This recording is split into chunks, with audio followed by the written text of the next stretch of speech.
মা কি করছো এগুলো? এগুলো হচ্ছে চিংড়ি মাছের পকোড়া। দেখ, চালের গুঁড়ো, পেঁয়াজ আর কাঁচা লঙ্কা দিয়ে চিংড়ি মাছ দিয়ে পকোড়া করছি। আর কি রান্না করছি দেখবি? আর রান্না করেছি এই দেখ, রুই মাছ দিয়ে আলু দিয়ে রুই মাছের কালিয়া।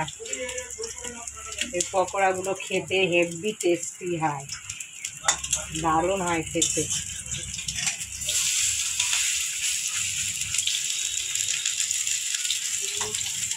এগুলো সব কিছুর সাথে ভালো লাগে এই পকোড়াগুলো। এগুলো গরম ভাতের সাথেও ভালো লাগে, মুড়ির সাথে খেতে ভালো লাগে, শুধু খাওয়া যায়, শুধু পেঁয়াজ কাঁচা লঙ্কা আর চালের গুঁড়ো দিয়ে চিংড়ি মাছগুলো ভালো করে মেখে হলুদ নুন দিয়ে।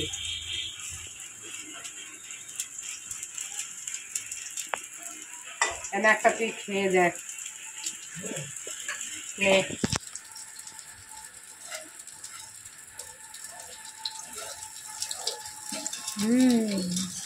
এমনি খেতে হ্যাঁ, দারুণ খেতে হয় এগুলো।